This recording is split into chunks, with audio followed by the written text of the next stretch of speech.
1:32. Buenas noches, amigos. Bienvenidos a Milenio 3, una edición más. Y una edición que además se abre con una noticia que tiene un trasfondo.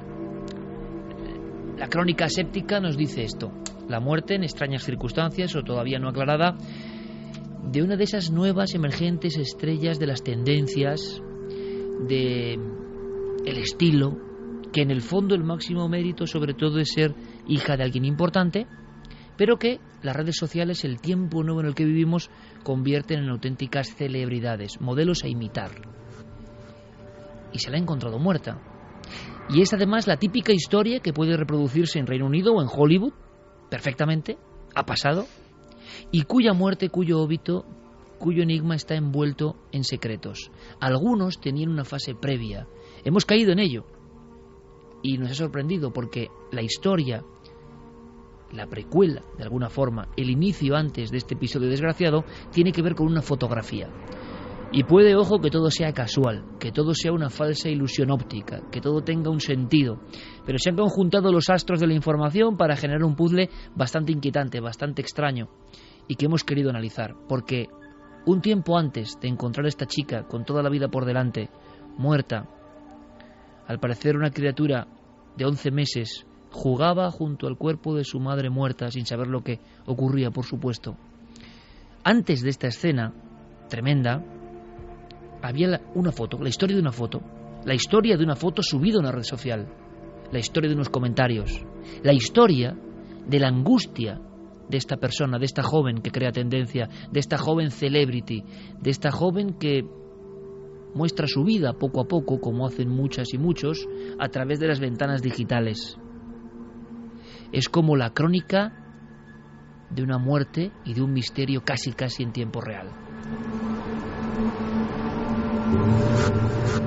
Porque todo comienza, Carmen, con una fotografía que tú llevas además a Cuarto Milenio, que analizamos en su día como una foto, como una imagen misteriosa, rara, una forma de hacerse fotografías que además está muy en boga y que tiene una pequeña sorpresa. Quizá, repito, no tenga nada que ver con la muerte, por supuesto, pero evidentemente todo se llena de un halo de misterio que queremos, por lo menos aquí, esta noche, ahora mismo, resolver en lo posible. Buenas madrugadas, Iker. Pues sí, como decías, es una foto que apareció en Cuarto Milenio. La subió Peach Geldorf a Instagram. Estaba con su hijo en el baño, acababan de bañarse y decidió hacer lo que tan de moda está, un selfie. Es decir, ella coge su teléfono móvil y apunta con la cámara hacia ella y hacia su pequeño Astala, que es su hijo mayor. En ese momento no se da cuenta de que ocurra nada extraño, pero después de subir la fotografía a Instagram, se da cuenta de que hay una especie de mano que la está como apartando el pelo, como cogiéndola casi del hombro. Ella, cuando se da cuenta, dice que es imposible que sea su propia mano, ya que con una de ellas está agarrando al pequeño y con la otra el teléfono móvil, y por supuesto no es ninguna de las manos de su hijo, porque como podemos ver el niño tiene las manos hacia abajo por la posición que tiene el pequeño hombro que se ve. La otra mano es imposible que estuviera en esa posición cogiendo el pelo de su madre. Con lo cual ella empieza a investigar en la casa donde ocurre todo esto, una casa antigua de las afueras de Londres, y llega hasta una historia. La historia de una mujer suicida, la historia de una mujer que se ahoga en ese mismo baño después de perder a su pequeño.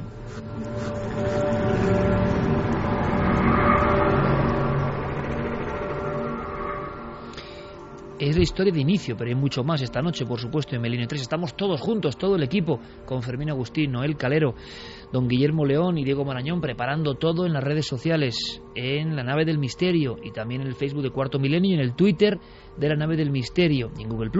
Todo para que precisamente, a través de esas redes que han sido protagonistas en este enigma, si es que es un enigma, nos digáis lo que opináis, lo que veis, porque ya precisamente en esos muros de Facebook y en Twitter nuestros compañeros han puesto ya en este programa interactivo lo que es la imagen, lo que es la fotografía, y seguro que muchos seréis críticos y otros sentiréis un escalofrío. Hombre, el escalofrío se siente cuando se sabe después lo que ha ocurrido, sobre todo porque ya tuvo su eco. Es decir, la propia fotografía a ella le impresionó muchísimo. ¿Qué sabemos? ¿Qué se dijo en su tiempo? Cuando se hace la fotografía, ella misma ¿Da alguna intencionalidad aparte de lo del suicidio? ¿Sigue investigando? ¿Qué dicen sus seguidores? ¿Le angustia y especialmente? ¿Trastoca su vida? Pues fíjate, la impacta en un primer momento porque, claro, ella decía que notaba pequeñas cosas que sucedían en su domicilio, pero es a raíz de tener al segundo hijo. Cuando ella muere, el niño más pequeño tiene 11 meses, ella empieza a notar pues que se abren puertas, que se encienden luces, que se apagan, cosas que se mueven de sitio, y asegura no tener miedo porque dice que siente el cariño de una madre hacia sus hijos, que esa mujer que se suicidó al perder a su pequeño recién nacido, tal vez lo que hacía era cuidar de sus pequeños y que por eso no tenía miedo, incluso que muchas veces dejaba la puerta de su habitación abierta por si quería entrar a cuidar a los pequeños. Santiago Camacho, buenas noches, compañero. Buenas noches, Iker. Esta mujer, por cierto, es célebre, que yo sepa, porque no estoy muy al tanto tampoco de las celebrities ni las tendencias, pero sobre todo es famosa, es un nuevo tipo de famoso y, ojo, un nuevo tipo de misterio que nos va llegando. Creo que es uno de esos misterios en tiempo real y en tiempo viral también, de alguna forma. Y parece que es el padre el que ha sido realmente célebre. Luego hablaremos con Diego Marañón de qué se ha dicho del padre, de qué se ha dicho de sectas, agrupaciones, un sinfín de cosas que no sé hasta qué punto son verdad o no. ¿Qué sabemos del padre de esta familia, del padre de la víctima de esta historia? Pues el padre es ni más ni menos que Bob Geldof, un músico irlandés que se hizo muy popular en la década de los 80 con su grupo The Bounton Rats. La famosa canción No me gustan los lunes, que todos hemos oído una y otra vez, y que luego pues en 1985 fundó el Band Night Trust, que es una fundación para hacer una serie de conciertos humanitarios, los famosos Band Aid, que fueron para paliar el hambre en diversas regiones del mundo, para concienciar sobre determinados problemas de esos países del tercer mundo, y que fíjate, yo creo que más por esa función social que por su carrera musical, la reina de Inglaterra le dio la condecoración, le nombró caballero del Imperio Británico, pues como a los Beatles y a tantos otros músicos. Es decir, es el gran músico que influye en otros para hacer los primeros grandes conciertos solidarios por África, por el hambre en el mundo, todo un personaje. Clara Tavoces, buenas noches, compañera. Muy buenas noches. Con este fondo de Bálago que nos pone nuestro compañero Noel Calero y que suena, ¿no?, con una sintonía muy especial. La foto a bocajarro, ¿tu opinión?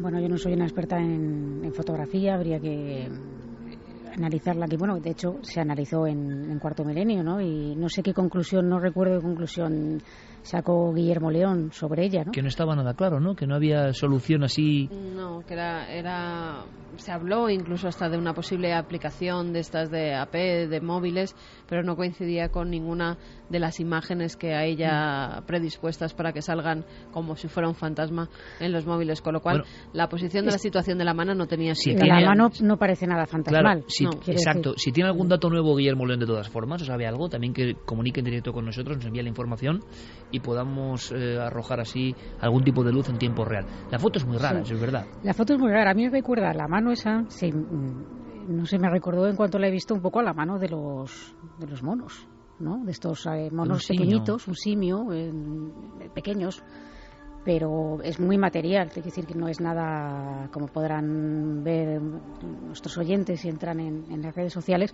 tiene corporeidad, tiene masa, ¿no? Se es ven los algo, dedos, ¿no? Exacto. De cierto grosor, además. La postura no parece ni su mano, desde luego, ni la mano del niño.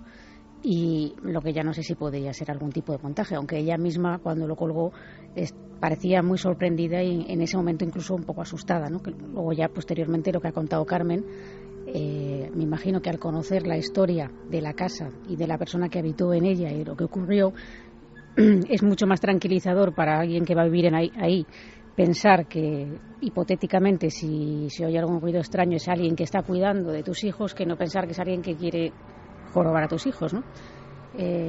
Pero yo... Esta historia de protección de ultratumba, por cierto, es que nos recuerda la película de Guillermo del Toro, ¿no? De Mamá, poco menos, alguien que protege a un niño. Claro, pero protege tanto, con el caso de Mamá concretamente, que lo que hace es entorpecer la vida de esas niñas que parecía que iban a recuperar un poco su existencia con una familia y con lo que ellas se merecían, vaya. Vamos a hacer una cosa, vayamos a más datos, abrimos líneas de contacto de nuevo, las comentamos, Carmen, para que todo el mundo pueda opinar sobre esta cuestión tan visual con la que iniciamos el programa.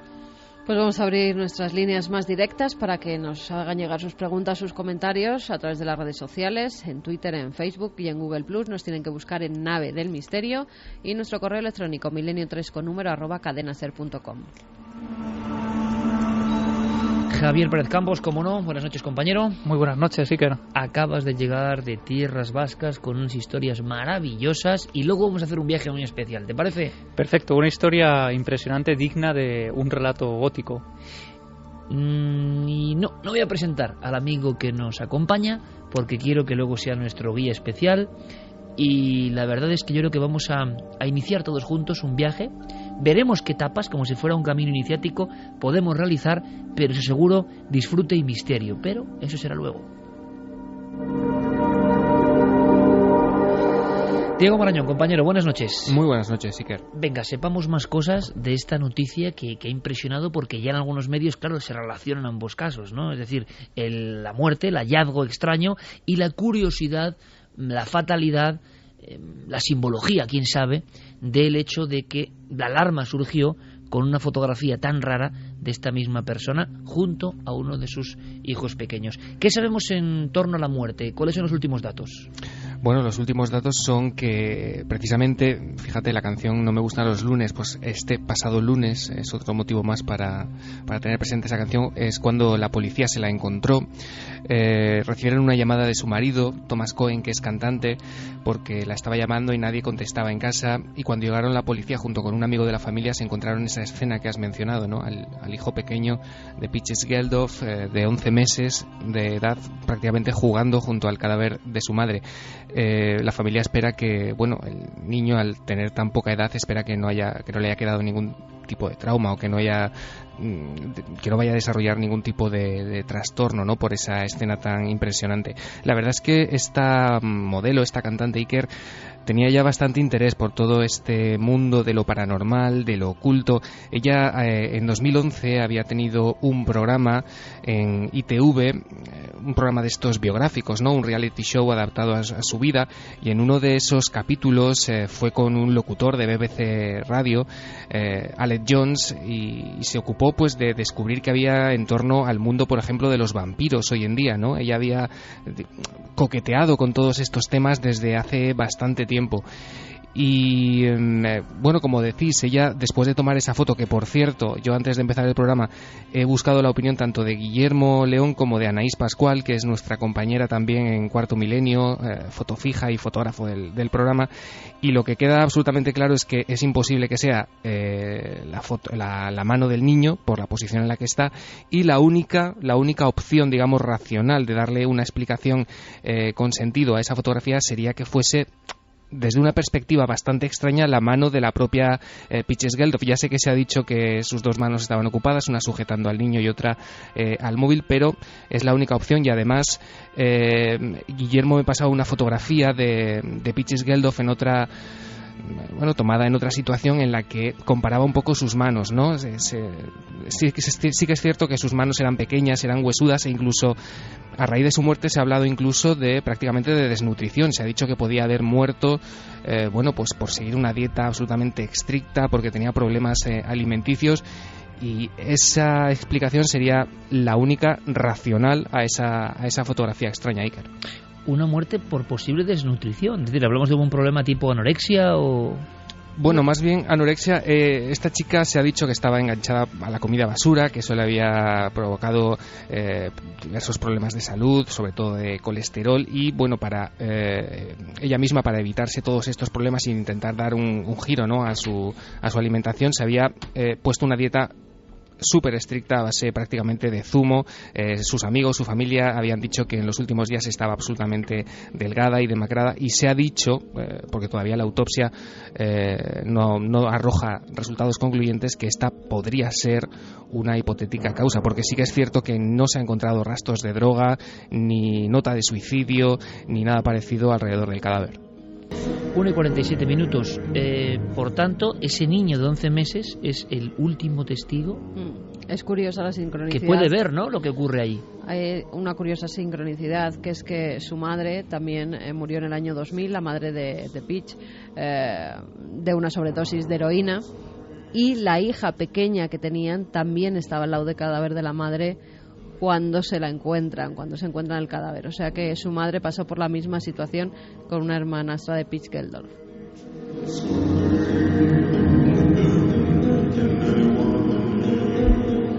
Más datos que tengamos que saber, por ejemplo, sobre la fotografía, su impacto, opiniones o eco social. Diego, ¿qué pasó con esa fotografía? ¿Cómo estaba ella en ese momento? ¿Estaba realmente convencida, como decía Carmen, de que convivían con un fantasma? Ecos, reacciones.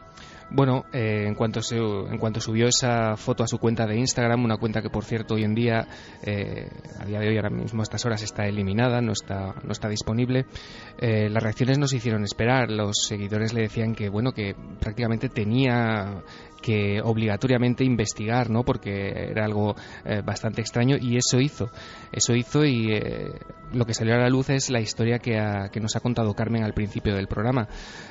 Parece ser que la casa había sido construida alrededor de los años 20 por un hombre rico y por su esposa, que por aquel entonces estaba embarazada. Como ha explicado Carmen, esta mujer dio a luz un bebé muerto y parece ser que, bueno, de alguna manera perdió la cabeza. Todo eso parece ser que son... Eso es un guión exacto al de mamá, no es por nada, Sí, son si hemos cosas... visto la película, es una mujer que pierde la cabeza, da a luz un niño, en este caso, en fin, pero nos parece también sobrecogedor. Sí, son cosas que al parecer fue descubriendo ella misma, en una especie de investigación personal sobre... Ella empezó a investigar en su propia casa sobre lo que ocurría. Sí, y solamente dio una entrevista sobre este tema, se la dio al Daily Mail, en la que detallaba todas estas cosas que hemos contado, toda esta historia. Parece ser que había descubierto y que se había desarrollado todo este escenario prácticamente hacía un siglo en ese mismo lugar. En un principio, además, sí que cuando se encuentra el cuerpo de esta chica se habla de suicidio, porque hacía 4 horas que había subido la última fotografía que sube a las redes sociales. Es la foto de su madre con ella de pequeñita cogida. Ella dijo en numerosas ocasiones que no había superado nunca la muerte de su madre, porque ella era muy joven, tenía tan solo 11 años, que además el padre les hizo ir al colegio al día siguiente como si no hubiera pasado absolutamente nada. Al parecer, cuando pasaron más años, cuando tenía 16 años, ella rompe esa barrera que tenía, rompe con las emociones de no haber llorado a su madre muerta y sufre una depresión bastante grave.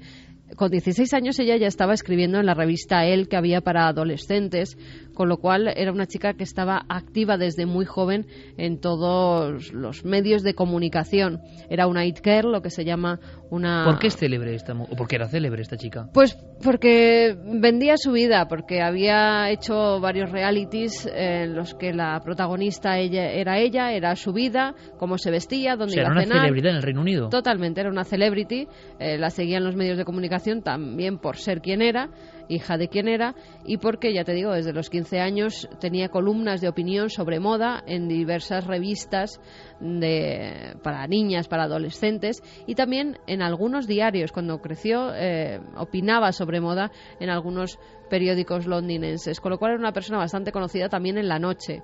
Ella aseguró que en varias ocasiones había jugado con las drogas y había estado bastante enganchada, pero que ahora, después de saber lo que era la maternidad, que había cambiado completamente, que se había alejado de la noche. Es más, aseguraba en las últimas entrevistas que se acostaba a las 8 de la noche y que dormía siempre con sus hijos porque creía que era lo mejor para la crianza de estos, que nunca se separaba de ellos.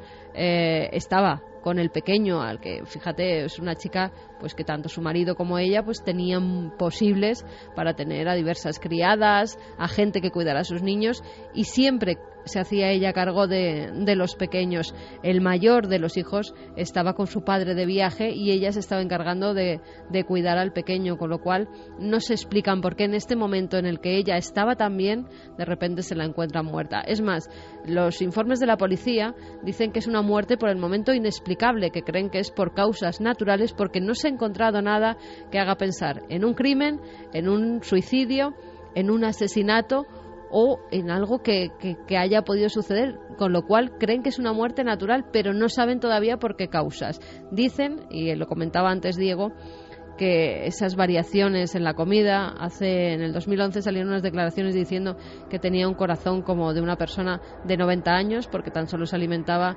de hamburguesas, de pizzas y de refrescos todos los días, a todas horas, que cuando se hizo análisis y le dijeron que tenía un colesterol que un día la iba a matar, dejó de comer, empezó a hacer una dieta en la que tan solo consumía zumos. Desde entonces estaba muy delgada y apuntan también pues una causa de la muerte como que no ingería el suficiente alimento y esto la ha llevado pues a perecer. De todas formas, las piezas, ¿no?, que conforman esta historia, se ve que, podemos opinar en cualquier momento, enlazan perfectamente con el tiempo en el que vivimos. Una celebrity que es famosa porque el mundo ha variado y esto en la época de su padre sería imposible. Alguien que vende su vida en el aspecto de que su vida es un espejo que los demás contemplan al minuto. La historia de la maldición, bendición, enfermedad y gloria de las comidas y de la esclavitud de la estética. Al mismo tiempo, la historia de una fotografía inesperada en mitad de todo esto y que se comparte con los demás, y después de una muerte que en este mismo instante todavía los forenses no saben explicar bien porque no hay marcas de muerte. ¿Qué vio ese niño? Hombre, es que esto es una historia que solo es posible en el 2014. Sería imposible. Faltan los análisis toxicológicos, que esos tardan varias semanas en llegar para ver si ha consumido alcohol, drogas o ambas juntas, y pueden ser una causa de la muerte, pero no se tiene constancia de que hubiera drogas alrededor ni encontró nada la policía. Ahora, se han apuntado también todo tipo de teorías, entre ellas que puede ser incluso un asesinato de los Illuminati, con lo que decían que estaba relacionado. Ahora hablamos de todo eso. En las redes sociales, ¿qué estará opinando nuestro público sobre esa fotografía en concreto? Pues lo iremos viendo, pero primero, efectivamente, antes lo mencionábamos, lo decía Diego Marañón, nuestra compañera, fotógrafa de nuestro equipo de Cuarto Milenio. Anais Pascual, buenas noches. Muy buenas noches, Iker. ¿Qué tal? Bueno, te pillamos por banda porque, claro, evidentemente queremos refrescar nuestros datos con opiniones de una fotógrafa como tú, que estás acostumbradísima. Fotografía nuestra compañera, las recreaciones, lo que pasa en plató, los vídeos de los que disfrutáis habitualmente en la red, que los sube Guillermo León y que son pequeñas porciones de la vida interna de Cuarto Milenio, ¿no? Y muchas más cosas. Bueno, pues es alguien que está acostumbrada a fotografiar la vida y el misterio. Y entonces no sé qué le puede parecer esta imagen que ha dado la vuelta al mundo y que ahora se relaciona, ¿no?, como una última postal gráfica antes de una muerte muy extraña. ¿Tú qué ves ahí como fotógrafa? Pues fíjate que yo no conocía a esta chica, la verdad que no tenía ni idea de quién era. Entonces cuando me comentó Diego que le echase un vistazo a la foto, pues yo iba con una información, entonces voy virgen en este sentido. La imagen me parece aparentemente bonita, es una chica joven que tiene un bebé y lo que aparentemente puede ser una bañera. Hasta ahí bien. ¿Qué no encaja? Esa mano. Si además comentabais que, bueno, cuando se toma el selfie o este autorretrato para difundir en redes sociales, ella tiene que tener a su hijo, a su hija, esta criatura, cogida con una mano, tiene que tener con la otra el teléfono, evidentemente para que ninguno de los dos se caiga. Entonces, ese juego de sombras y de luces que, como bien comentaba antes Carmen, parece que le agarra el pelo y se lo lleva hacia detrás con esas formas tan huesudas y tan pronunciadas, a mí la verdad que me deja un poco pensando que puede ser. No sé si puede ser un reflejo, un juego de la sombra, no sé, porque sí que es verdad que ella parece una persona huesuda, delgada, un poco demacrada, pero hasta tal punto como para asegurar que eso pueda ser su mano en esa forma tan agarrotada, como decía Clara también, que puede ser parecida a una mano de simiesca, no sabría qué decirte, la verdad, me deja un poco pensando. O sea que, es, como decía Guillermo León, es una fotografía que ella tuvo sus problemas, ¿no?, para resolverla. Y tú, experta también en foto fija, cuando fotografías dentro del plató, resulta que eso tú ves una mano... ¿Se ve una mano o estamos viendo una mano? Es decir, ¿estamos ya todos convencidos de ver una mano o hay una mano ahí? Ahora escucharemos las intervenciones del público, pero en tu opinión, si tuvieses que apostar por si eso es una mano, yo sinceramente, por ejemplo, vi una mano bastante gruesa. Yo vi una mano bastante como de hombre, sinceramente, pero claro, la visión es tan compleja. ¿Tu opinión? Sí. Además que, fíjate, la foto tiene ese grano típico de los teléfonos móviles que aún no tiene suficiente calidad. Supongo que será la cámara frontal, no la trasera, que se supone que tiene más megapíxeles, mejor luminosidad, etcétera. Entonces, yo lo que sí que veo más o menos definido es la forma de 3 dedos, lo que es la falange y la falangina, la falangeta, toda esa forma muy agarrotada, como haciendo fuerza y hacia adentro. Pero no sabría muy bien qué es la parte que está justo debajo, dentro de lo que es el círculo señalado, la zona que hay debajo de los dedos, no sé si puede ser un brazo extendido, flexionado, no sabría. Yo 3 dedos sí que parece que veo, pero también de una forma un poco siniestra. Anaís Pascual, muchísimas gracias, compañera. Buenas noches, buenas madrugadas, así que... 3 dedos, apartando el pelo, Diego Marañón, compañero, y el eco, lo que decíamos, cómo tomaron sus seguidores la aparición de esta mano, las personas lo dieron como un mal presagio, como una señal, creyeron en su historia. Sí que creyeron en su historia, pero no lo tomaron como un mal presagio porque precisamente ella misma decía que no sentía ninguna influencia negativa en su casa. Más bien al contrario, también lo comentaba Carmen al principio, ella decía que sentía como una especie de energía maternal, de energía protectora y benévola, que en ningún caso le hacía temer ni por su integridad ni por la de sus hijos. Es decir, sí que sus seguidores la instaron a investigar sobre lo que podía haber ocurrido entre esas 4 paredes, pero en ningún momento Pitches pareció, digamos, tomárselo demasiado a la tremenda. También es cierto que en días posteriores ella dijo, bueno, ha ocurrido esto y colgó también una foto que era de su propia habitación con la puerta entreabierta, pues con el objetivo de decir, no estoy, digamos, asustada, pero vamos a dejar la puerta abierta por lo que pueda pasar. Más cosas. Ha dicho Carmen que ha habido un mundo de conspiración alrededor de la propia biografía. O sea, si algo faltaba, era esto. Santi, coméntame, dime. Pues fíjate, es que cuando estabais comentando lo de la fotografía, me estaba acordando de un buen amigo de nuestro programa Cuarto Milenio, que es de Jaime Garrido, de Jaigar.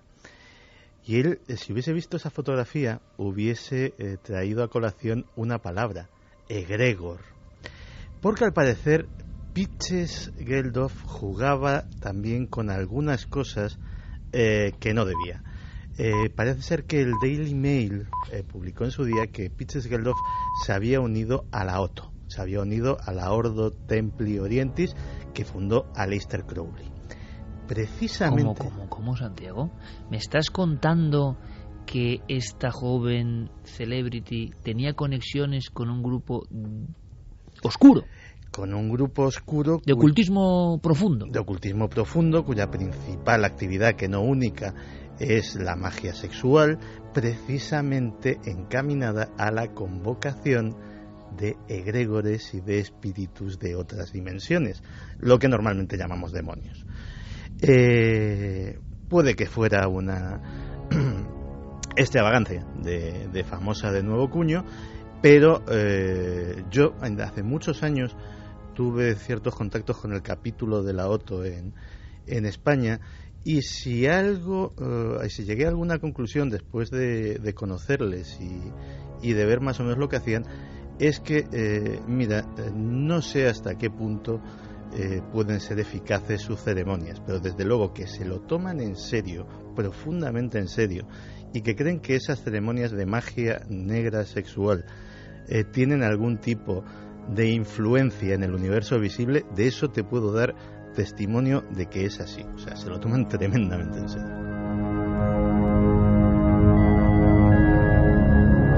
Que es curioso, ¿no? ¿Por qué la sexualidad ha estado tan relacionada con la magia negra en este tipo de grupos iniciáticos, ¿no? La sexualidad, que lo podemos ver como algo tremendamente positivo e incluso a nivel también de procreación, ¿no? Es la vida lo que está ahí. Pero ¿Por qué tantos grupos han no utilizado ocultaba eso? Lo de la OTO, llevaba un tatuaje con un corazón y ponía las siglas OTO en el interior del corazón, ponía OTO. También estuvo relacionada, fíjate... ¿Ponía Otto? Sí, ponía Otto. Y lleva una cruz invertida también en lo que es el cuello. Tenía un tatuaje de una cruz invertida y símbolos incluso masónicos. Me lo ha enseñado antes Clara. Una fotografía de una especie de mano con 3 dedos. Fíjate, 3 dedos, igual que la fotografía. Sí. Cogiendo... Sí, ahora me he dado cuenta cuando he dicho los 3 dedos. Igual que la fotografía de ese supuesto fantasma. Quién sabe, ¿no? Si algunos juegos, aunque sean un flash. Don Guillermo León, central de la Sana. Buenas noches. ¿Qué tal? Buenas noches. Vamos a ver. Ya sé que estás con 20.000 cosas, las redes sociales, pero tienes que decirnos algo para refrescarnos la memoria, como decía antes con Anaís, la fotógrafa, digamos, de lo visible, y ahora viene el analizador de las fotos de lo invisible. ¿Qué ves tú, Guillermo, a grandes rasgos, en esta fotografía que se ha convertido en un fenómeno mundial esta misma noche? Yo, bueno, Anaís lo ha dejado bastante claro, aunque, bueno, con Diego ya me consultó antes del programa y yo sigo reafirmándome en que yo veo una mano bastante clara. Si es posible, algo que conoce bien Carmen, y es que una vez que nos dicen que eso es una mano, ya es muy difícil ver otra cosa también. ¿Pero podría ser otra cosa? ¿Qué otra cosa? Mira, han apuntado en las redes sociales que sí puede ser un pasador, una goma para sujetar el pelo. Pero es que una goma con forma de dedos... ser algún objeto que estuviera en el baño y, como bien apuntaban ahí, bueno, pues por el grano y un poco por la baja calidad que podemos ver en la fotografía, fuera otra cosa, pero desde luego aquí pasa igual que con la psicofonía. Como nos digan de antemano qué es lo que hay que ver en la fotografía, ya es muy difícil que... Mira, yo lo estoy viendo ahora, Guillermo, yo lo estoy viendo ahora mismo, y es que veo no 3 sino 4 dedos, creo que bastante claros, bastante claros. Yo veo 4 dedos bastante claros, incluso a Diego le pasé alguna fotografía que bueno, que hay por la red, ¿no? Y esta chica efectivamente tenía las manos bastante delgadas y huesudas. A mí, yo de 1 al 100 le daría casi un 90 de que es su propia mano, ¿no? La por postura, cierto, sí. No lo sé, pero bueno, parece un poco forzada, desde luego.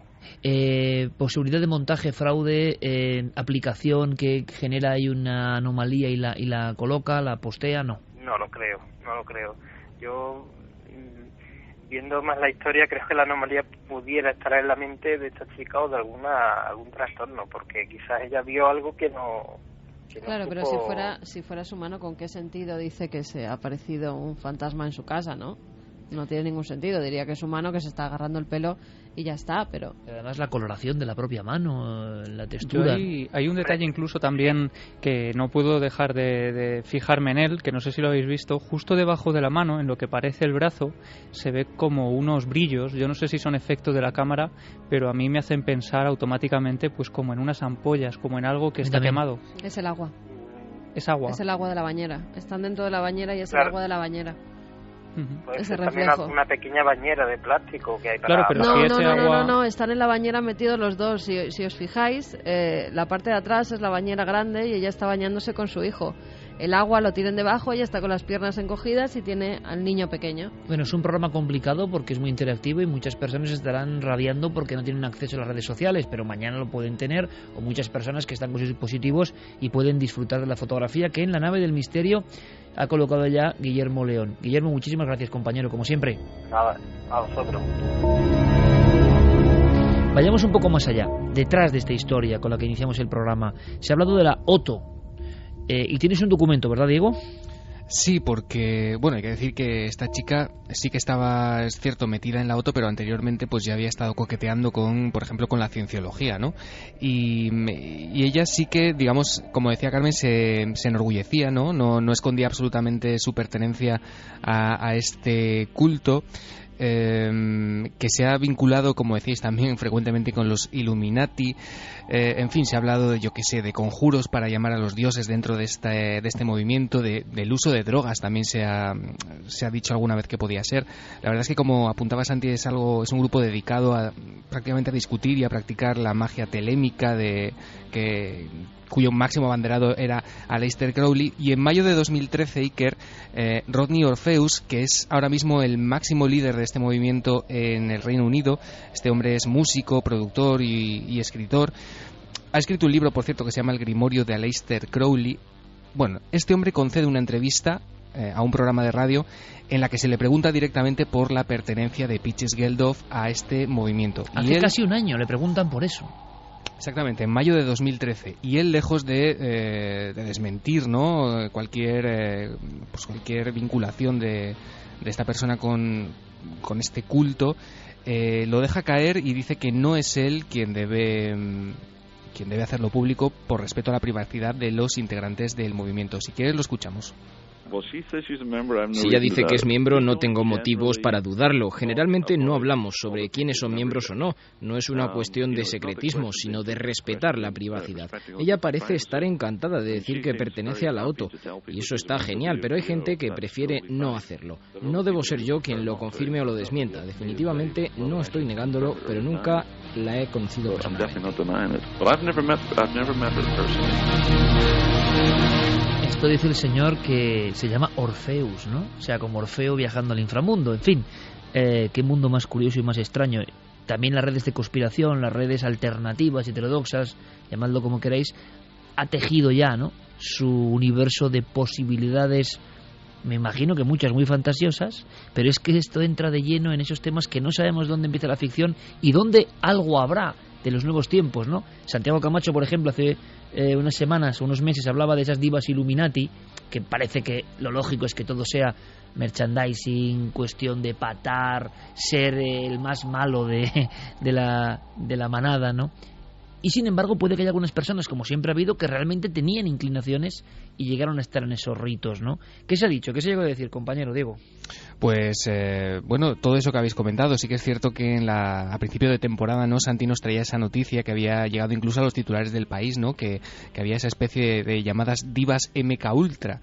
Se decía que Internet estaba llenándose de teorías en las que los Illuminati pervertían de alguna manera a estas figuras mediáticas y bueno, las usaban para llevar su mensaje de supuesto nuevo orden mundial a todo el mundo.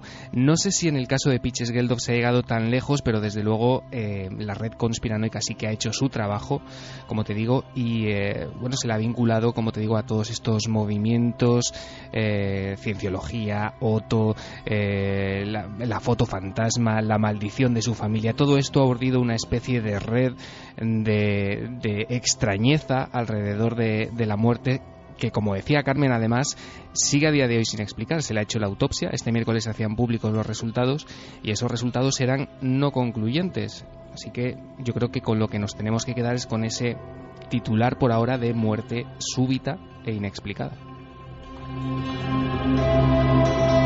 Gracias por la crónica, compañero Diego, un abrazo muy fuerte. Un placer.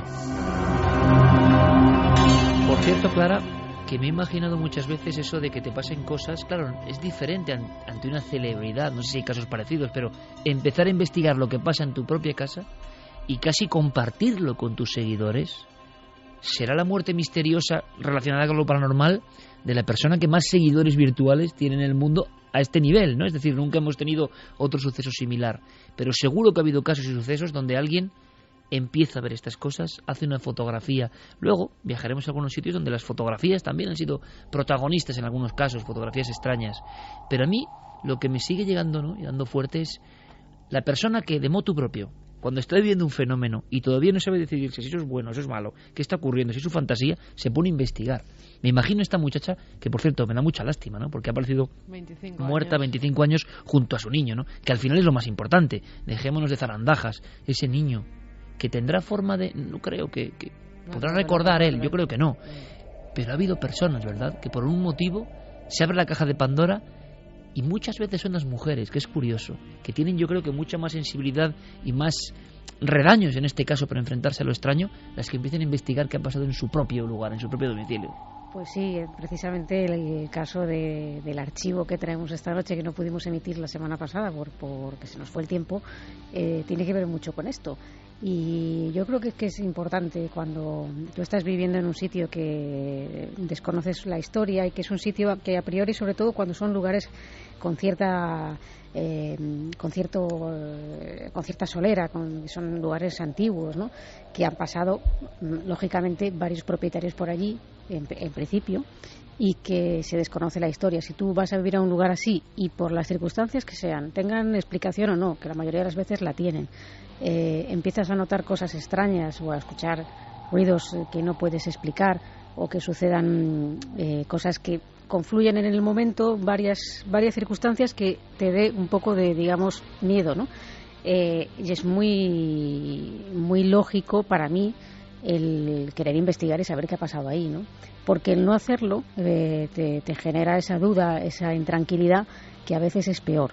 Si tú luego investigas y por las circunstancias que sean descubres que ahí no ha pasado nada extraño, o nadie te puede referir un episodio de índole por lo menos sospechoso que te haga pensar que ahí está pasando algo fuera de lo común, te vas a quedar más tranquilo. Lo malo es cuando a veces descubres que los anteriores propietarios o gente que vivió allí sí que tuvo una historia un poco curiosa, ¿no?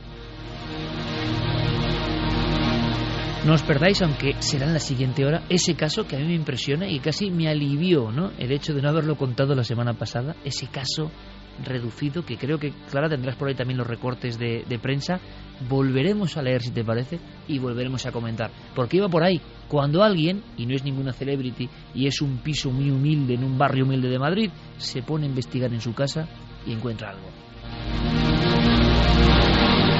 Muerte súbita, lo ha dicho Diego Marañón, y nos quedamos con eso. Y nuestros compañeros Anís Pascual y Guillermo León tampoco saben qué ocurre. Una mezcolanza muy rara de los nuevos tiempos. Una muerte, una crónica, casi en minutos reales, en visión digital y con un misterio de fondo. Solo queda, para terminar este asunto, vuestro veredicto, vuestra opinión.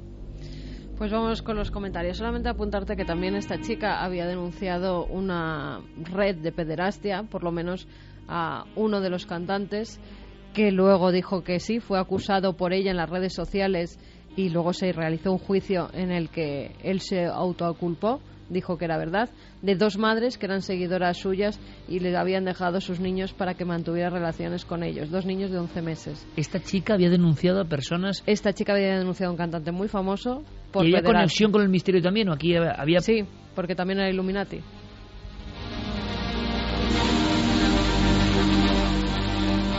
Por cierto, Santi, bueno, sería por otra cuestión y otro programa, ¿no? Pero esa relación de la sexualidad y la fusión con la magia oscura me llama la atención. Cuando lo has contado antes, es como si las fuerzas de la sexualidad más profunda o menos ligada al amor, la sexualidad más animal, desde la antigüedad se hubiese relacionado con las energías más poderosas y más animales y más básicas, no lo sé. Y entonces, para la magia negra, ahí no hay amor que valga ni afecto que valga, sino un comportamiento muy animal. Se podía hacer un día un programa sobre eso, ¿eh? Sí, de hecho, Aleister Crowley no inventó absolutamente nada.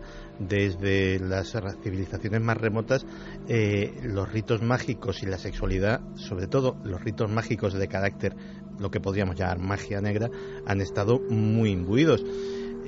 En el acto sexual, evidentemente, se canalizan una cantidad de energías de todo tipo que surgen de lo más profundo literalmente del cerebro del hombre, de su parte reptiliana, de su parte más animal, que lógicamente se intentan canalizar. Fíjate que, por ejemplo, cuando tuve contacto con esta gente del auto, me explicaban que cuando se preparan para una ceremonia hay muchísimos días de abstinencia previa, precisamente para acumular la mayor cantidad de esa energía sexual para poderla utilizar de golpe, en una sacudida energética en esa ceremonia.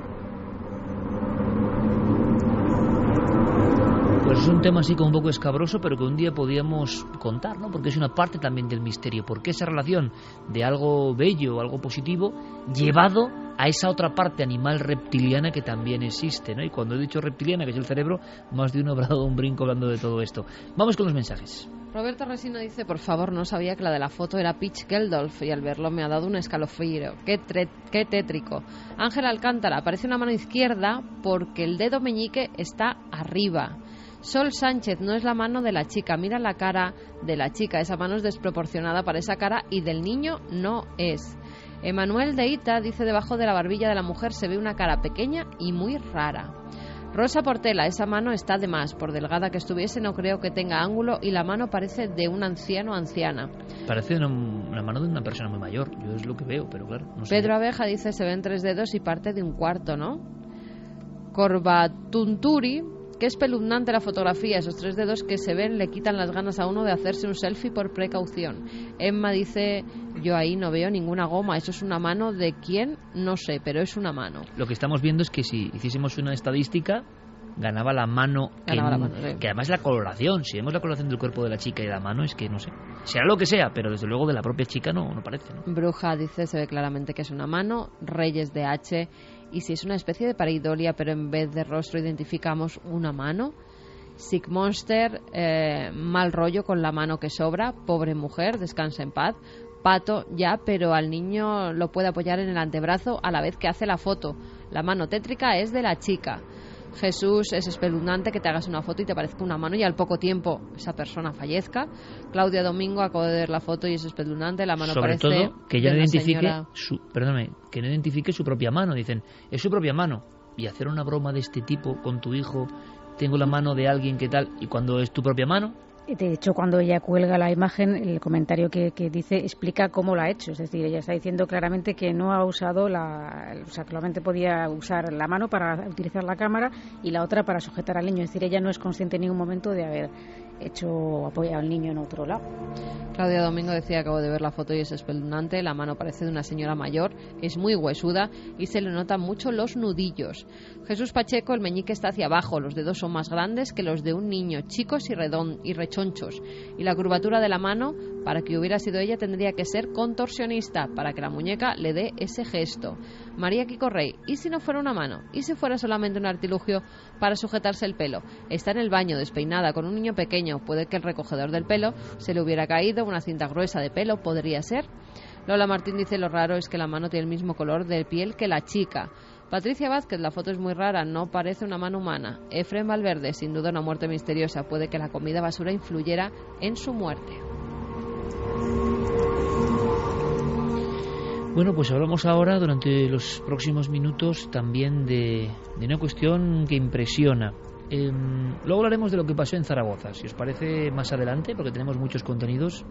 Solo podemos decir gracias, porque no sé, ya no sé qué más muestras de afecto puede darnos el público, y eso también te deja con una especie de sensación de jet lag, ¿verdad? De lo vivido en Zaragoza, que es un fenómeno en sí mismo, y que si queréis luego relataremos un poco, pero simplemente para dar las gracias.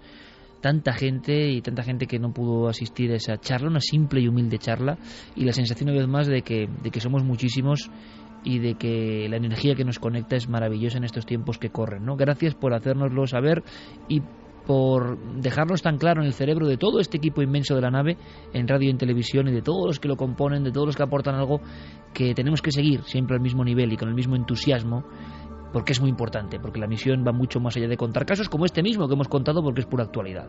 Vamos a otra parte de la actualidad que es tremenda. Hubo una película que nos puso los pelos de punta y que nos enseñó, yo creo que a nivel global, lo que era la historia de un nombre que da escalofríos todavía hoy, un nombre de algo casi invisible, un fantasma, entre comillas, de otro tipo, un fantasma de la biología, y que ahora mismo, por desgracia, vuelve a ser alarmante noticia. No se preocupe, no se transmite por el aire. Sam Daniels, de la Usan Reed. Benjamin y Wabi, les estábamos esperando. Hemos venido lo antes posible. No lo bastante pronto. El poblado está extinguido. ¿Sabemos el periodo de incubación? No, pero mata en 2 o 3 días. El índice de mortalidad es del 100%. Joder. ¿Puede haber salido del poblado algún infectado? Si lo hizo, estaría muerto agonizando en la selva. Y el poblado más próximo está a 80 kilómetros. ¿Ha identificado al portador? ¿Al huésped? No, cuando llegamos el chico ya no coordinaba. Murió 2 horas más tarde. No pudo decirnos cómo se infectó. Ese no está enfermo. Es nuestro hombre Yuyu, el hechicero. Ha estado en su cueva toda la semana. También quisiera hablar con él. No, él habla conmigo.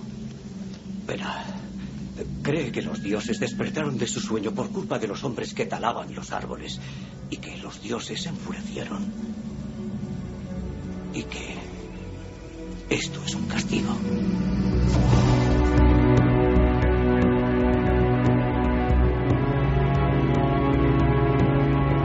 Cuentan algunas crónicas del puro mundo de la biología y la investigación vírica que cuando los descubridores de este virus, de esta especie de lazo oscuro extrañísimo, lo vieron por vez primera, sintieron, y esto hablo de literatura científica, ojo, algo que a mí me impactó. Lo llamaron efecto duende. Era la extrañeza, la sensación inquietante de verse las caras por vez primera, una nueva criatura y los científicos. Ese tete a tete, ese cara a cara, efecto duende, es un lazo mortífero. Hoy lo llaman el ébola. La siguiente viñeta, la siguiente escena que os quiero contar en apenas 20 segundos antes de que Santi nos cuente la actualidad es la otra visión del ébola. Alberto Vázquez Figueroa me lo contaba mano a mano y me decía: yo he visto el ébola, pero no he visto ese virus que da miedo incluso a través de la lente microscópica. Ese virus letal, esa especie de demonio, castigo, quién sabe, pero que es quizá la criatura más destructiva que existe en nuestro planeta, que destruye hasta autoaniquilarse.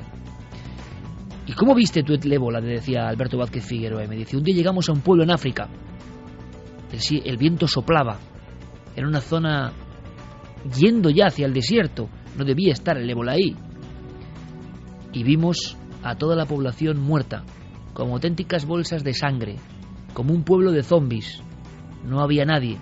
Cuando el médico, el único médico, nos advirtió que venía de otro poblado, nos dijo, confesaba Vázquez Figueroa, que aquel hombre, el último hombre que estaba ya casi en unas veredas solitarias, había intentado huir de sus propios congéneres, los había visto casi como zombies vivientes, pero él mismo había caído fulminado.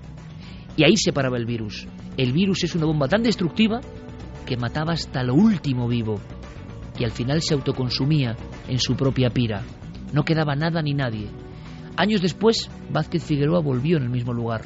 Ya no había ni pueblo, quedaban apenas unos pequeños ladrillos de adobe. Era como si nunca hubiese habido historia ni generaciones. Era la terrible marca de ese lazo maldito, lazo oscuro del ébola. Y sobre el ébola hay conspiración, hay noticia, hay asombro, hay angustia. Pues la verdad es que hay todo lo que has dicho y motivo para preocuparse. Estamos ahora mismo viviendo uno de los brotes de ébola que periódicamente se suceden, pero los miembros de las ONGs que están al pie del cañón en ya 4 países, es la primera vez que se extiende tanto un brote. De hecho, ya algunos expertos empiezan a no hablar de brote, empiezan a hablar de epidemia. 4 países que son Guinea, Mali, está llegando ya a la zona del Sahel, Sierra Leona y Liberia. Pues en esa zona hay desplegados miembros de varias ONGs, entre otros y la más activa, Médicos Sin Fronteras, que están declarando sus portavoces que estamos ante un brote sin precedentes. Jamás ha habido una extensión tal, entre otras cosas por lo que, fíjate, lo que oíamos en este corte de estallido es completamente cierto. El ébola es un asesino tan letal y tan eficaz que no da tiempo a extenderse. Es decir, la gente, entre el periodo de incubación, se manifiesta la enfermedad y muere, no da tiempo que se desplace la cantidad de kilómetros necesarios para infectar a más congéneres. En ese sentido, el ébola como organismo es víctima de su propia eficiencia. Pero es por eso sorprende tantísimo que se esté extendiendo tanto. Las escenas que se están viviendo en esos países son dantescas. Hay incluso escenas de pánico. Se relataba como, por ejemplo, un centro de asistencia de una de estas ONGs ha sido asaltado por los indígenas que, claro, se ven que les cae esta maldición bíblica propiamente dicha, esta muerte rapidísima en unas circunstancias muy dolorosas y muy espectaculares en cuanto a que hay hemorragias prácticamente por cada orificio del cuerpo humano. pues decían, bueno, los blancos han traído la enfermedad, y ha habido incluso el caso de que uno de estos centros ha sido atacado. Además se ha dado otro caso curioso. En Guinea nunca era una enfermedad de aldea, es decir, atacaba en una aldea, como muy bien relataba Alberto Vázquez Figueroa a través de tus palabras, acababa con la aldea y prácticamente ahí se acababa el brote.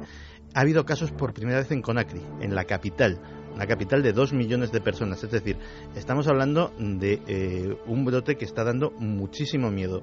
Se han dado todo tipo a nivel internacional de casos de alarma. Por ejemplo, hace unos días un avión fue puesto en cuarentena, un avión entero, en el aeropuerto de París, porque sospechaban que podía haber un infectado dentro. Se demostró que era una falsa alarma. Hubo una alarma bastante importante también en Estados Unidos, porque hubo un caso de una enfermedad muy parecida, que es la fiebre hemorrágica de Lassa, que los síntomas son muy parecidos, pero el virus en sí mismo no tiene prácticamente, es primo, pero no tiene prácticamente nada que ver con el ébola. Y aún así es una enfermedad rara africana, es decir, el virus hemorrágico de Lassa, este señor lo contrajo en África, cogió un avión, se plantó en Estados Unidos y allí manifestó los síntomas y podía haber provocado pues una extensión de la enfermedad. En cualquier caso, esto es la actualidad. Pero hay unas cuantas cosas del ébola que me han llamado mucho la atención. Una de ellas, últimamente me está dando por revisar noticias viejas y papeles antiguos. Una de ellas data de 2006. Tendríamos que irnos a la Academia de Ciencias de Texas. Allí iba a dar una conferencia Eric Pianka. Eric Pianka, que ese mismo día iba a ser nombrado científico tejano distinguido por la Academia de Ciencias de Texas. Pero los asistentes notaron algo extraño. Uno de los organizadores se acerca al operador de cámara que estaba filmando todo aquello, habla unas breves palabras con él. Se ve que el operador de cámara no está demasiado contento con lo que le dicen, pero al final apaga la cámara y se va.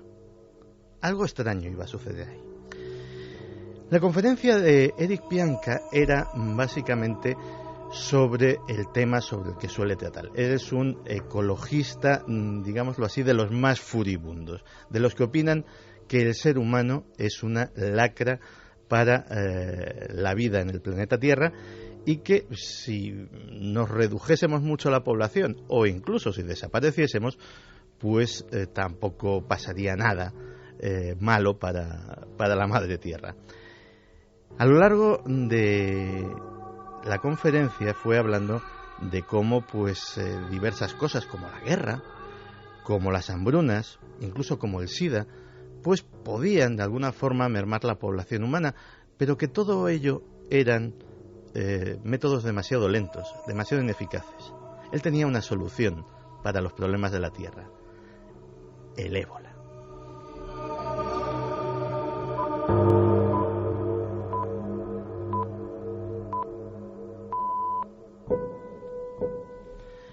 No somos mejores que las bacterias y no nos merecemos un destino mejor, decía a lo largo de la conferencia.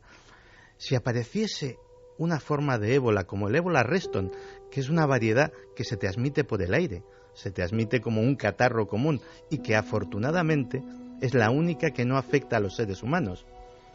Si apareciera una de estas variedades que sí afectase a los seres humanos, podríamos asegurarnos que el 90% de la población mundial desaparecería y que los problemas medioambientales acabarían para siempre. Eric Pianka es obviamente un científico bastante heterodoxo y bastante excéntrico, pero es muy probable que evidentemente no le hagan mucho caso en centros de poder o en centros de influencia. Pero tiene una característica muy peligrosa. Eric Pianka tiene muchísimos fans. Cuando acabó su conferencia, no te creas que hubo una ovación modesta de, bueno, esto ha sido un rollete, pero como somos gente educada, aplaudimos al orador, sino que el auditorio en pleno se puso de pie y le dio una cerradísima ovación, porque estaba lleno de esos fans, la mayor parte de ellos estudiantes de biología. Tú imagínate que un día uno de esos fans que estaban en esa conferencia de 2006 se tomase demasiado al pie de la letra las recomendaciones de Eric Pianka. Y en su laboratorio, de cualquier universidad, financiado por cualquier otro proyecto, aprovechase sus horas libres y el material allí para hacer realidad el sueño de su maestro. El ébola, cuyas medidas de seguridad superan cualquier ficción. En muchos centros acostumbrados a guardar las especies víricas más peligrosas, el ébola tiene como digamos 4 o 5 cámaras acorazadas más, y se cuentan las historias, son terribles, de algún operario que a pesar de todos los guantes, el amianto, se pinchó con un virus del ébola y pereció, ¿no? Se habla también, por cierto, en su misterioso origen, porque nadie sabe de dónde nace el ébola exactamente. Dicen que hay... Ni cómo se transmite. Exacto, dicen que hay, es un misterio dentro del misterio, una excursión de un profesor con unos alumnos en el año 74, se documenta, vamos, a unas cavernas, y que hay, quién sabe si los murciélagos transmiten el ébola. Pero todo es un misterio, menos por desgracia los síntomas, que los síntomas no sé si se pueden describir brevísimamente, Santiago, pero la película no se queda corta, o sea, uno acaba disuelto por el ébola. Empieza como una gripe, empieza con calambres, dolores musculares, algo de fiebre, tos, carraspera, como esta, y la cosa va empeorando. De hecho, los primeros síntomas se confunde, al ser en zona tropical normalmente donde se da, se confunde con la malaria, y muchos enfermos de ébola se les da la típica quinina para contrarrestar ese mal. El problema es que esa malaria empieza a empeorar, esa fiebre empieza a hacerse cada vez más alta, y sobre todo empiezan a aparecer las primeras hemorragias, generalmente por los ojos, por la nariz, empiezan los primeros vómitos de sangre. Todo eso empieza a ser síntoma de un proceso que es absolutamente inédito en la historia de las enfermedades. El virus es, como hemos dicho, un asesino tan letal que va saltando de célula en célula, multiplicándose de 1 a 1 millón, aniquilando cada una de esas células con una precisión pasmosa y básicamente licuando el cuerpo, convirtiéndolo en una masa sanguinolenta de múltiples hemorragias internas y externas. En las últimas fases la piel se desprende sola, no se puede tocar a los pacientes porque simplemente el tacto de una mano enguantada en látex puede hacer que te lleves el trozo de piel que estás tocando.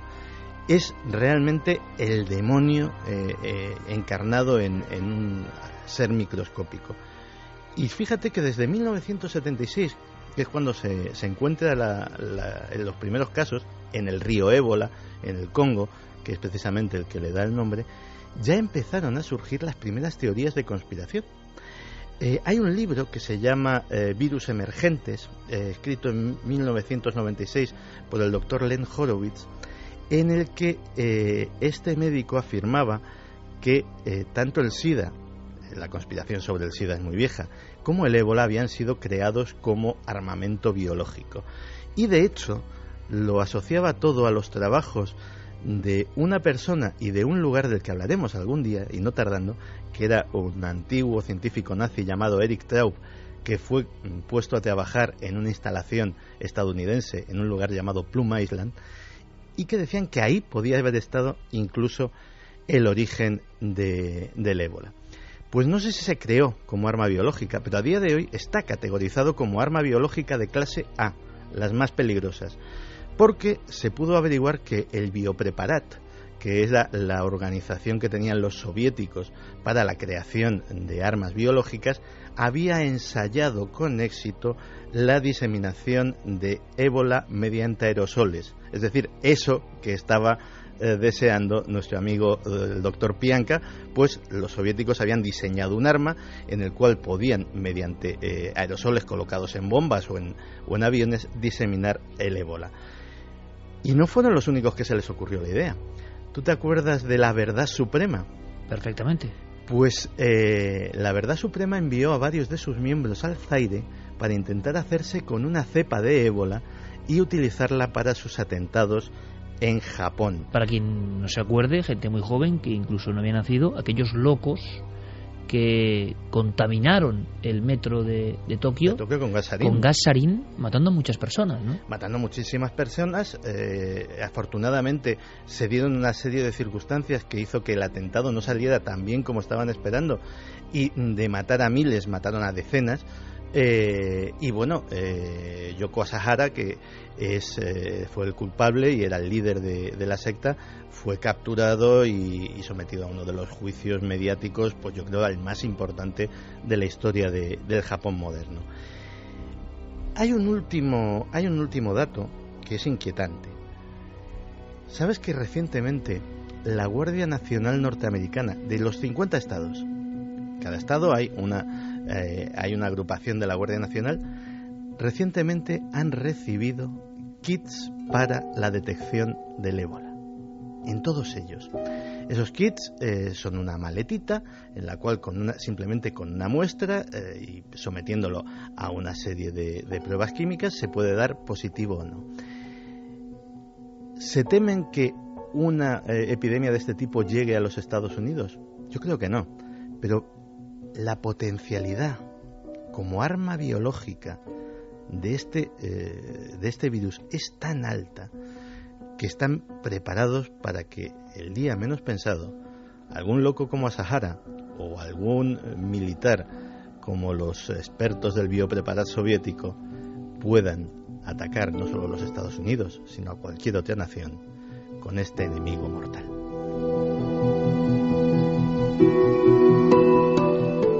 El río Ébola tiene que ser escalofriante solo por el nombre ya, atravesarlo. O sea, el río Ébola ha marcado a todas las regiones por donde pasa. Nadie sabe cómo se transmite realmente, cuál es la cepa original, el animal original. Hay pocos seres vivos, bueno, y los virus siguen siendo un debate, ¿no? Hasta qué punto están vivos o no. Pero estos fantasmas de la naturaleza siguen siendo un enorme misterio dramático. Si alguien imagina algo más letal, algo más demoníaco, el ébola está ahí, ¿eh? Por cierto, ¿sabías que hay mucha gente infectada con el ébola, con la variedad Reston, que como no afecta a los humanos, en este caso nosotros seríamos los vectores? Igual que se sospecha de los murciélagos de la fruta, pero no se sabe muy bien qué animal es el que se la transmite al hombre, los humanos hay una cepa en la que la tienes latente en tu cuerpo, como tantos otros virus que adquirimos a lo largo de nuestra vida. Todo el que ha pasado varicela, por ejemplo, tiene el virus ya para siempre. Siempre el virus de la varicela ya forma parte de tu organismo. Pues esas personas, ese virus del ébola, lo tienen como parte de su organismo, y si un mono o un simio tiene la desgracia de cruzarse con ellos, entonces será ese mono el que sufra esa muerte horrible que al humano no le afecta para nada. Ante todo esperamos, ¿no?, que esa cuádruple hemorragia, ¿no?, del ébola a nivel gráfico y de datos pues se detenga ahí, porque de lo contrario el espanto sería mayúsculo. Dime, Javier. Bueno, fíjate, el miedo es tal que algunos expertos decían que había cierto riesgo de que el virus llegara a Europa en avión, bien a bordo dentro de algún paciente, de algún médico, e incluso esa sugestión, ese miedo, esas precauciones han llegado a España. El periódico La Nueva España publicaba un titular que decía: llega a Gijón un barco desde Liberia en plena alerta mundial por un brote de ébola. Y lo que habían hecho, en total eran 4 barcos que estaban por llegar a las costas españolas. El primero de ellos, el carguero Am Liberia, tuvo que ser prácticamente vigilado por todas partes. Los tripulantes fueron sometidos a pruebas médicas y estuvieron casi en cuarentena hasta que se determinó que todo el mundo venía perfectamente sano, pero las autoridades sanitarias tuvieron que decir posteriormente, en el día siguiente, 10 de abril de este año, que había un riesgo mínimo en Asturias, pero que había que estar atentos.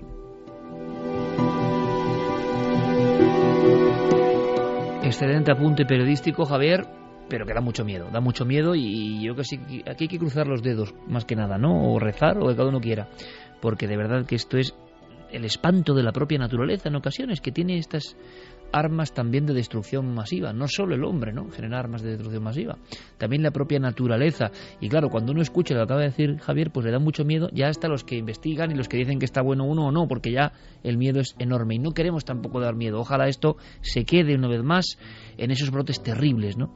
En el fondo, que desconocemos casi todo, que esta criatura letal no sabemos nada de su DNI, de su filiación, de por qué, de dónde surgió. Se asegura que de las cavernas próximas al río Ébola, en lo hondo de la caverna, en la oscuridad. Por eso se acusa a los murciélagos. Pero una vez más, y quizás es la única luz o enseñanza, nadie a día de hoy, después de 38 años de investigaciones, nadie sabe nada. Pues vamos con algunos mensajes, porque la mayoría no creen que sea un virus que ha surgido de la naturaleza, sino que ha surgido en un laboratorio. Mongerland dice que aparezcan estos virus es 100% conspiranoico. A lo Chentrail, nos fumigan despacio, se creen Dios. Alex Furus dice otro virus como el SIDA, que presuntamente no se sabe su origen. Está claro que es humano. Noemi Suárez, cosas como estas del ébola nos recuerdan cada cierto tiempo lo pequeños y vulnerables que somos en este mundo. María José Pulido, las muertes en África no importan, no representan ningún peligro para ninguna potencia del mundo. ¿Experimentos con la población? Chanley dice, si estos virus son muy dóciles, son de laboratorio. Como despierten un virus del hielo, lo vamos a flipar. Leroy dice, un virus que se consume a sí mismo no puede ser tan peligroso si no hay detrás una mano negra. Manuel Carbonell, impresionantes y temibles las armas que puede diseñar la naturaleza. Jesús, no es posible que se haya creado algún virus, llámese ébola, para hacer desaparecer a gran parte de la humanidad. Noel Goyer, África es el caldo de cultivo para cualquier virus artificial o arma bacteriológica. Charlie, si en África se originó la vida, resulta terrible e irónico que ahora se origine algo que la pueda terminar. Y tanto. Sonia, lo que nos faltaba, que llegara aquí el ébola y con recortes en sanidad. María, nos guste o no, somos demasiados en el mundo y creo que fanáticos puede llegar a hacer algo así, como en el infierno de Dan Brown. A mí lo que me hace gracia es los de Texas aplaudiendo, creyendo que ellos forman parte del 10% que se salva, y no sé bien por qué, porque eso desatado, imagino que... La gente que pertenece a este movimiento son realmente fanáticos, es decir, estarían dispuestos a ser del 90% que mueren en beneficio de la humanidad. Pues ellos creen que no somos más importantes que las bacterias, efectivamente, ¿no? Que ser idiota, ¿eh? Pues sí, la verdad. Claro, porque no es lo mismo, evidentemente, no es lo mismo un sistema nervioso central, no es lo mismo una conciencia. Si hay gente que le importa lo mismo una conciencia que una bacteria, pues oye, es increíble. Ahí estamos. El razonamiento es que nosotros somos la bacteria del planeta, la que está enfermando al planeta. Que sí, es verdad. Pero, en fin, que es que cuando las radicalizaciones llegan a ese nivel, defender la vida y el planeta, y luego acabas pensando que eres menos que una ameba, pues bueno, también tiene sus problemas, ¿no?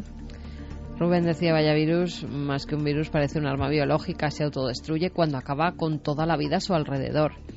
IPL71, el ébola nos está controlando para que se extienda y haga su trabajo, reducir la población. Y ahora vamos a cambiar de tercio y vamos a cabalgar con este tema entre las 2 horas, porque yo creo que va a merecer muchísimo la pena. Es un viaje a la España mágica, es un viaje a un entorno maravilloso y con unas músicas muy especiales que tienen su historia, su pequeña historia. Nos marchamos, Noel.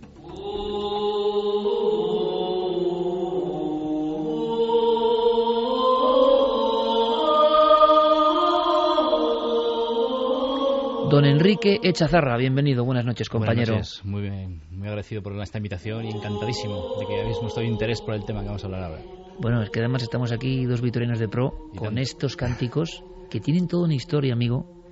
Yo que soy muy pesado y lo sabe bien mi equipo, pero Tasio, la gran película Tasio, muchas personas me preguntan por qué tengo un libro que pone Tasio 25 en la televisión, detrás en mi despacho, porque para mí es la película que marcó mi vida. Aparece la Sierra de Urbasa, que seguro que sale en tu libro, Enrique, que nos acaba de llegar, que vamos a presentar ahora y que vamos a viajar con él. Estos cánticos, esto que escucháis ahora, que son cánticos ancestrales, salen en unos planos con la Sierra de Urbasa, la bruma, la naturaleza de la que estamos hablando. Y un día tuve la fortuna de conocer a este gran músico que es Ángel Illarramendi. Y dije, Ángel, esto no se quedó grabado, solo este fragmento de 1 minuto. Yo sentí una emoción tremenda, sentí que la naturaleza daba alaridos de alguna forma. El sonido acompañado de la imagen era impresionante. Y él me dijo, casi entré en trance. el seguidor de este programa, conecté con aquellos parajes. Estábamos contando la historia del último pastor carbonero que no quería irse a la ciudad, que él quería estar en su monte vasco, unido a la madre tierra. Y le salió esto. Y con esta música comenzamos nuestro viaje.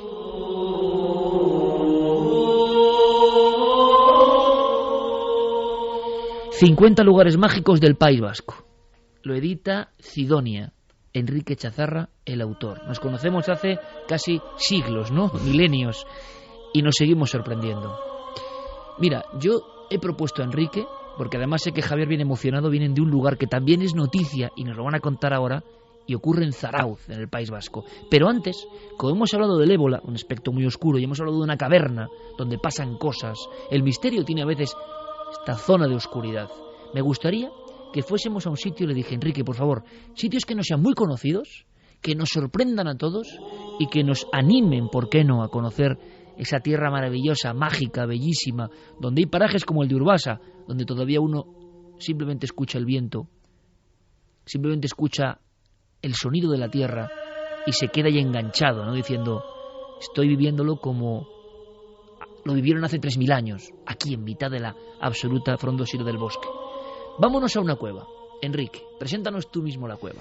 La cueva de Sandaili, que es la portada del libro, ¿no? Un lugar especial porque yo cuando la conocí por primera vez, persiguiendo fenómenos extraños, para variar, pues la verdad es que el lugar me sobrecogió por el entorno de esa ermita metida en las entrañas de la tierra, ¿no? Está en pleno valle de Araoch, muy cerca de Oñate, en Guipúzcoa, y es un lugar donde, digamos, actualmente lo que es la ermita tiene la advocación a San Elías, un santo con el que se relaciona con leyendas que dicen que controlaba la climatología, que los pueblos de alguna manera se debatían, se discutían la posesión, ¿no?, de esa talla, porque decían de esa manera poder controlar el clima. Y si escarbamos un poco en la historia legendaria de esta ubicación, de esta ermita, pues te das cuenta que el culto al agua, el culto a la naturaleza, pues es un referente habitual en las historias de la zona, ¿no? De hecho, subiendo unas escaleras que dan acceso a la ermita y a la cueva, nos encontramos con un abrevadero de piedra, donde cuenta la tradición que, bueno, las mujeres estériles que no podían tener descendencia se sumergían, metían ahí objetos para de alguna manera, digamos, conseguir los favores de la fertilidad y de esa manera poder tener descendencia, ¿no?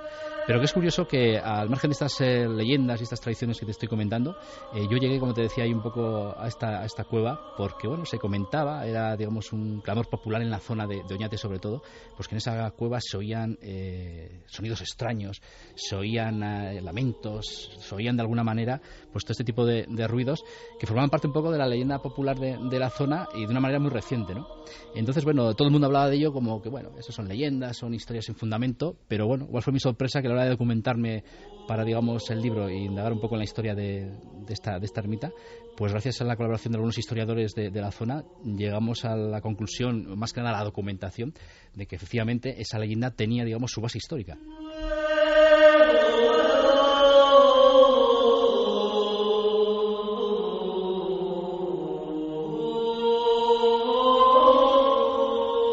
Unos alaridos, unos gritos en mitad de una cueva, una lógica leyenda, ¿no? Y lo que ha hecho Enrique en este libro, que hoy presentamos en forma de viaje, es indagar, es rastrear. Hay imágenes de nuestro amigo Enrique Chazarra, con 17 años, vagando por las campas de Ochate, investigando, con un sentido muy crítico, muy honesto, pero nunca renunciando a la magia, al genius loci, que diría Carl Gustav Jung, ¿no? A ese algo, a ese ánima que protege algunos lugares, y algunos lugares impresionan. ¿Qué habría en esta cueva? De repente la leyenda dio paso a una página de la verdad, que es lo que has hecho tú en los puntos de este libro, que yo creo que va a ser emocionante para muchos viajeros, ahora que se acerca el buen tiempo, por fortuna, ¿no? Como hizo Atienza en su día, como hicieron otros grandes de las guías de la España mágica. Por favor, acérquense a los sitios y aprendan un poco más. Y si es posible, ¿por qué no? Escuchen ciertas músicas. Oye, es muy sencillo. Conecten con el sitio, porque algunos sitios tienen enormes sorpresas. Y la sorpresa de esta cueva, concretamente cerca de Oñate, es que había datos. Pues había datos históricos, había crónicas históricas que se remontaban a 1588, donde un abogado y catedrático de Oñate, resulta que cuenta en sus legajos históricos tradiciones, recopila historias de allí, de la zona de Oñate, y concretamente en San Elías, en esta cueva, recoge un acontecimiento con pelos y señales de qué ocurrió ahí en esa cueva, ¿no? Resulta que por aquel entonces, aunque este hombre lo escribe en 1588, sitúa la acción hacia 1420 y tantos. Hablamos de pleno siglo XV. Eso es. Entonces se da la circunstancia de que, bueno, los soldados de un señor de la zona de Oñate, pues a un arriero le piden dinero para beber, le piden una serie de diezmos de la época, y entonces este se niega y ellos se los acaban robando, ¿no? Entonces, bueno, esto, digamos, llega a oídos del gobernador de la zona, e incluso llega a oídos del monarca, de Enrique IV de Castilla, y de alguna manera se prepara un dispositivo para seguir a estos soldados que habían cometido ese robo, y se refugian en esta cueva de Sandaili, ¿no? Entonces, atrapados dentro de la cueva y rodeados por sus perseguidores, pues para hacerlos salir, lo que hacen los perseguidores es amontonar torreznos de cerdo en la entrada de la cueva, y así es como lo relata este catedrático en esos legajos, prender fuego e intentar que con la manteca y el humo producido pues salgan de la cueva. Hablábamos de guerras y de armas biológicas. Sería una arma biológica de aquellos tiempos, muy bárbara, ¿no? Claro. Utilizar elementos vivos, la propia naturaleza casi, para asar vivas a aquellas personas. Claro, y entonces, bueno, estas personas perecen dentro de esa cueva, y digamos, incluso hay un cantar, el cantar de Sandaili, que recoge un poco este oscuro episodio, ¿no?, de aquella época. Y lo curioso es que en la leyenda que actualmente la gente de la zona conoce, se suele hablar incluso de ese dato, ¿no?, de que gente que murió quemada en la ermita, pero no se sabe muy bien de qué manera, ¿no? Entonces estas crónicas históricas detallan con pelos y señales todo ese tipo de datos, y bueno, y son datos confirmados por historiadores, ¿no? Hay historiadores locales ahí de Oñate que me han confirmado que efectivamente, que vamos, estas referencias históricas tienen cierta base real, y de alguna manera pues se cumple muchas veces ese comentario de que toda leyenda tiene alguna base histórica. Pues bueno, aquí encontramos un ejemplo claro, ¿no?, de toda esta historia. Con la grasa del cerdo y la pira de fuego, en ese lugar remoto, unos bandidos que, siendo nobles o militares habían robado a un inocente, acaban pereciendo. Y la historia, casi 600 años después, Enrique, es lo maravilloso. Se transmite hoy como que de esa cueva del fondo salen gritos y lamentos. Es la forma de un mito real perviviendo. Es la forma de una historia que no se pierde, que se cuenta y que tiene una raíz real que ya solo está en los legajos. Lo que ha hecho nuestro amigo Enrique es unir ambos mundos y, desde luego, como nosotros, sorprenderse. Vamos a aprovechar, Carmen, porque tenemos muchos amigos en el País Vasco, en Euskadi, desde luego, que oyen el programa, lo sabemos muy bien, la acogida que nos han dado siempre, para que pregunten, igual ponen algún aprieto a Enrique, no lo sé, que le pregunten por Ochate o cosas de ese tipo, ¿no? Y si es posible por más cosas, porque aquí lo bonito, porque luego el libro tiene 50 lugares, pero lo interesante son casos no muy conocidos, ¿no? Abrir de nuevo el mapa, y casos que no han salido prácticamente, pero podéis preguntar libremente, por supuesto, a nuestro compañero, para ver si puede aportar más datos y que continúe este inmenso viaje. El libro es 50 lugares mágicos del País Vasco. No os preocupéis, porque vagaremos también en la segunda hora, donde nos espera Clara Tauces con su caso, con una investigación de alguien. Vamos a disfrutar, como he disfrutado.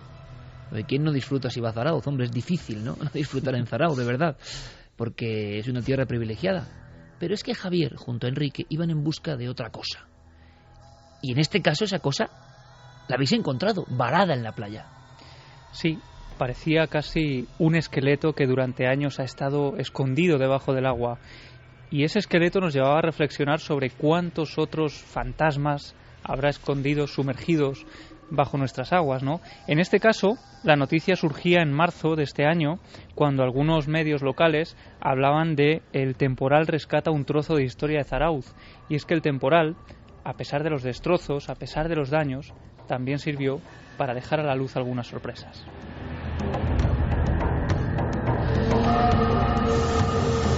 Manuel Calero, como siempre, acertado con este pacto de los lobos que nos está poniendo en historias remotas, porque va a haber algunas remotas, pero como decíamos, se prolongan hasta el hoy, ¿no? Me encanta el tema y yo espero que el público, que le hemos dado un poco también la noche con esa primera historia muy dramática y después con el ébola, con Santiago Camacho con otras sus lecciones, pero que hay que saber, ahora viaje un poco. En este programa hay de todo. Y claro, el temporal ha hecho tropelías, ¿no? Como nuestro querido amigo Luis Laria. Ha destrozado lugares, pero las arenas se han retirado, ese mar bravío se ha retirado aún más de lo normal y aparece ese esqueleto que es, ¿qué, Javier? Pues son los restos del Gustav, un barco, un petrolero, que había quedado aparentemente varado en las playas de Zarauz en el año 1874, que algunos vecinos de la zona habían escuchado hablar de él, pero hacía más de 40 años prácticamente, nos contaban algunos, que no se veía. Se veía de cuando en cuando, entonces era como un símbolo. Eso es. En mitad de la playa de Zarauz. Solo en momentos muy puntuales de la historia. Los niños de Zarauz habían crecido con las historias de ese barco fantasma varado en mitad de la playa que nadie había visto, algunos vecinos sí, pero esta vez se hacía prácticamente más visible que nunca, y ahí estuvimos en lo que sería el casco del Gustav.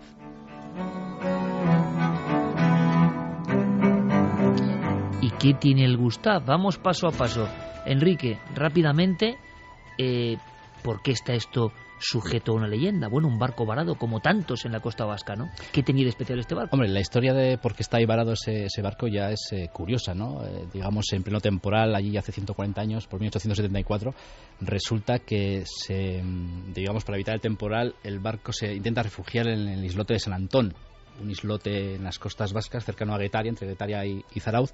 Entonces resulta que estamos en un contexto histórico en plenas guerras carlistas y los liberales de Guetaria intentan ayudar a ese barco para que la tripulación salve la vida, y en cambio los carlistas de Zarauz interpretan eso como que están llevándoles munición, como que están llevándoles alimentos, y empiezan a dispararles, ¿no? A cañonearles. Entonces en ese momento lo que es el barco, digamos, arrastrado por el temporal, la tripulación salva la vida. Dicen las crónicas, y eso sí que está en legajos, que lo pudimos comprobar en el archivo de la parroquia de Zarauz, de que únicamente un tripulante que iba en el barco se queda en el mismo. Un perro también iba en este barco, y cuando llegan ya a las costas de Zarauz, pues se queda encallado en lo que actualmente lo podemos ver en la playa, ¿no? Entonces alrededor de, digamos, de la historia de este tripulante que se quedó en el Gustav y de este perro es donde han surgido esas leyendas inquietantes. Un único tripulante. Ahí está el ratón de Guetaria, ¿no? Eso es, sí. Justo en esa zona. Eso es. Una zona bellísima, y ahora mismo Enrique me lo contaba, hermanos contra hermanos prácticamente, lanzándose cañonazos, ¿no? Nuestra eterna historia, da igual el lugar, el hombre combatiendo. Una zona maravillosa, un mar bravío, un perro y un tripulante. Y de ahí surgen un montón de historias, porque hay quien dice que los ecos de esa historia también se escuchan, también se pueden casi percibir a nivel del aire, pero lo vamos a contar luego. Y lo que habéis descubierto, y seguiremos viajando, y espero no dejarme ninguna provincia, pero bueno, nos han seleccionado Javier y Enrique unos puntos muy concretos en el mapa, pero repito, vosotros podéis preguntar lo que queráis. 50 lugares mágicos del País Vasco: Atienza, Juan García Atienza, Carlos Pascual, Barandiarán, Baroja, un montón de gente reivindicando la magia. El último, nuestro amigo Enrique Chazarra, y vamos a disfrutar con él y con muchas más cosas a la vuelta.